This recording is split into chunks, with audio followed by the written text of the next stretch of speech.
En esta serie de vídeos que vienen a continuación vamos a ir refinando poco a poco la implementación de las listas enlazadas que tenemos hasta ahora, añadiendo varias mejoras. Algunas de estas mejoras están encaminadas principalmente a conseguir implementaciones más eficientes. Otras mejoras están destinadas a simplificar las implementaciones que tenemos hasta ahora, aunque no ganemos eficiencia con ellas. La mejora que vamos a presentar en este vídeo está encaminada a simplificar las implementaciones. Si recordáis, en algunas de las implementaciones que tenemos ahora para las listas enlazadas, tenemos que distinguir el caso entre si la lista estaba vacía o no estaba vacía. Pues bien, añadiendo lo que se llama un nodo fantasma, vamos a conseguir evitarnos esa distinción de casos, que a veces puede resultar un poco molesta. Vamos a empezar repasando las ideas básicas que había tras las listas enlazadas. ¿Vale? Os recuerdo que una lista enlazada no es más que una sucesión de nodos, donde cada nodo era un registro que llamábamos node y que tenía dos atributos. Uno era value, que es la información contenida dentro del nodo, y otro es next, que no es más que un puntero al siguiente nodo de la lista enlazada. De manera que la lista x0, x1, etcétera, hasta xn-1 la representaba mediante una secuencia de nodos hasta el último. Dentro de la clase lista tengo un atributo head que apunta al primer nodo de la lista. En el caso en que yo tuviera una lista vacía, el atributo head de esa clase lista tendría como valor el puntero nulo.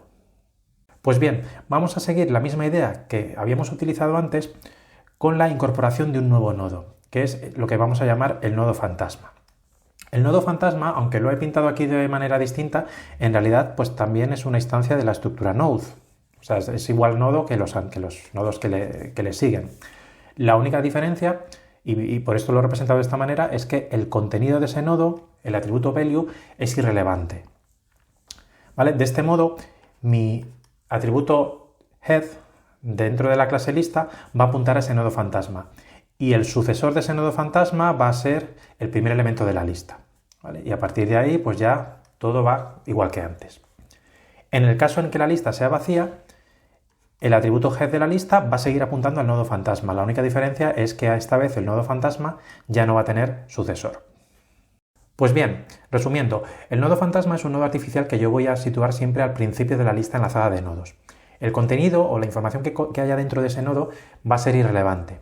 Lo importante es que el atributo head de la lista enlazada siempre va a apuntar a ese nodo fantasma durante todo el tiempo de vida de la lista, es decir, desde el principio hasta el final, hasta que la lista se destruya.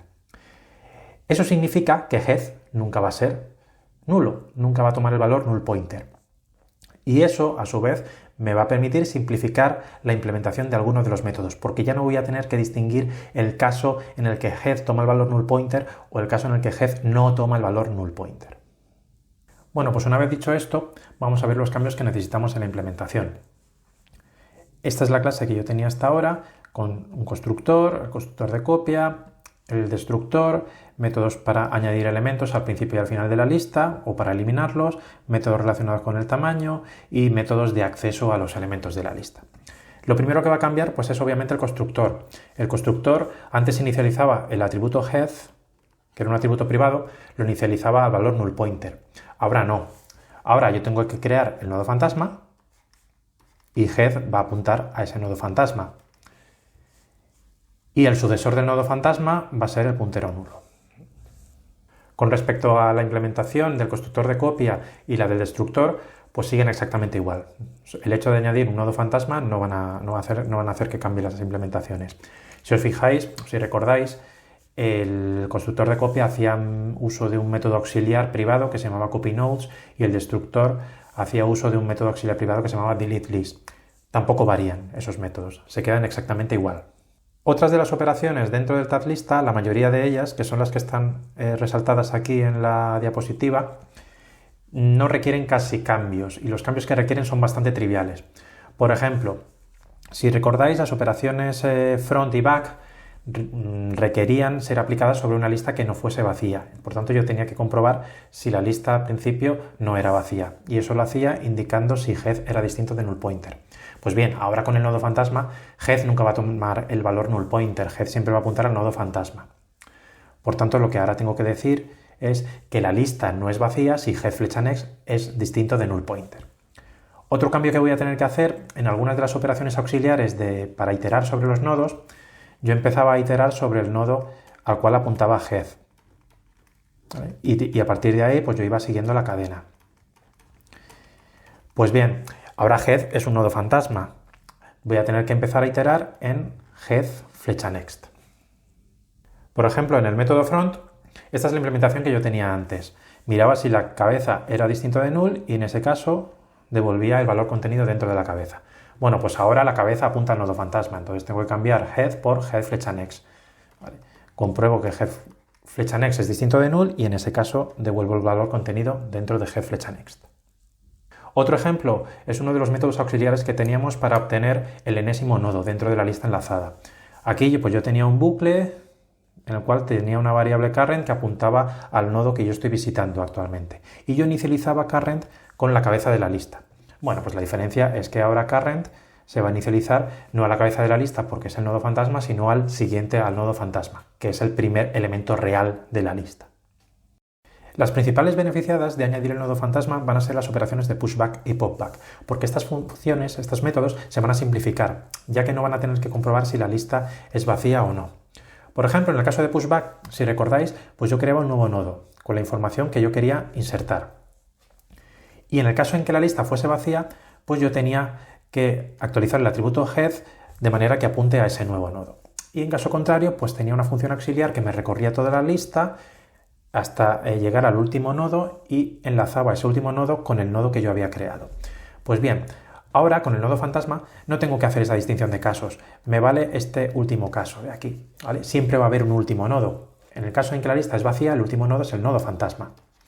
Y entonces lo que hace este código que veis aquí, pues básicamente es enganchar el nodo fantasma con el elemento que yo quiero insertar.